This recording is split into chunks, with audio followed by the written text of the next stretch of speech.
The scene is one of the most dramatic in the entire Bible. The Israelites have left Egypt. The plagues are over. Pharaoh has let them go. They're moving, a vast, ragged multitude, through the wilderness towards freedom.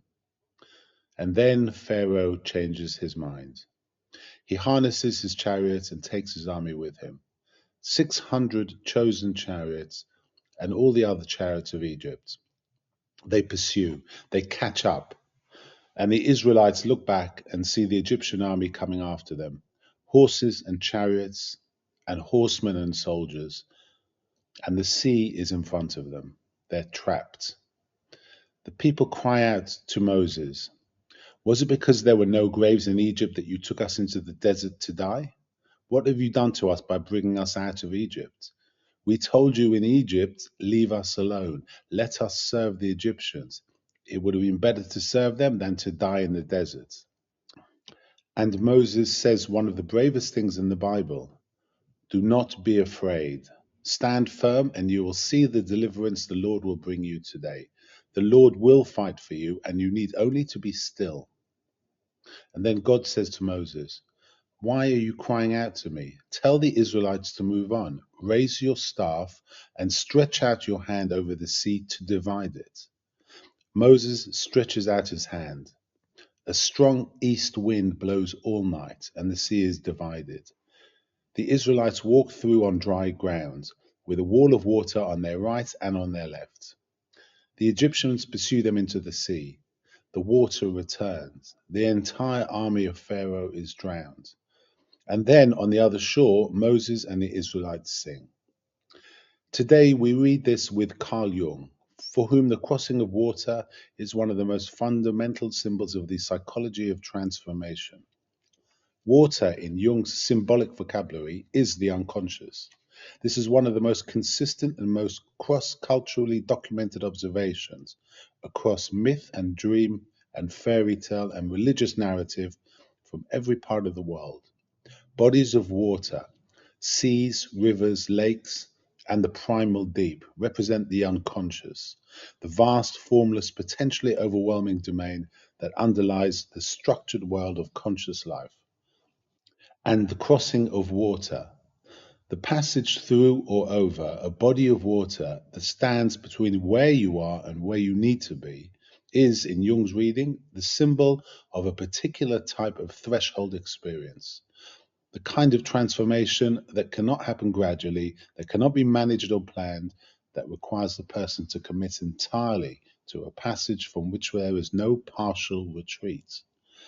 The sea in Exodus is not just a body of water. It is, in Jung's framework, the full weight of the unconscious, of everything that the people have not yet faced, of the old life that is pursuing them, of the depth that separates who they were from who they are being called to become. And it stands between them and the future, apparently impassable.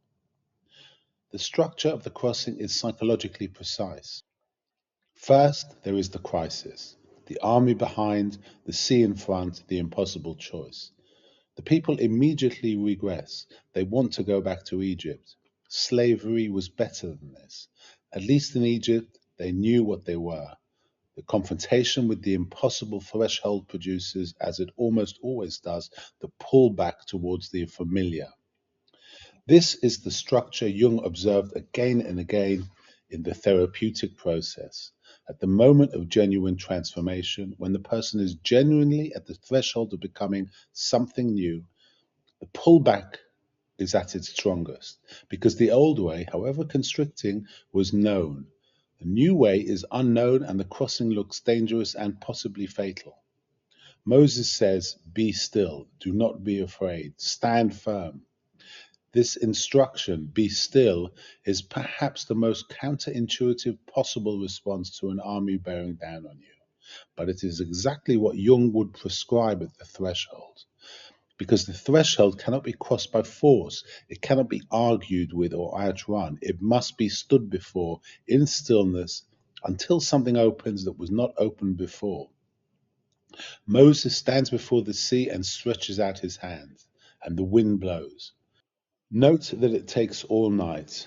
The strong east wind blows all night, turning the sea into dry ground. The crossing is not instantaneous. It takes the whole of the darkness.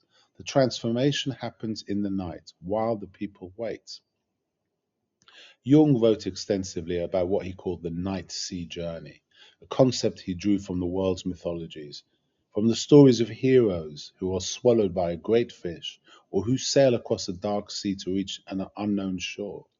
The night sea journey is the archetype of transformation through darkness and water, the passage through the unconscious that is the prerequisite for a new life on the other shore.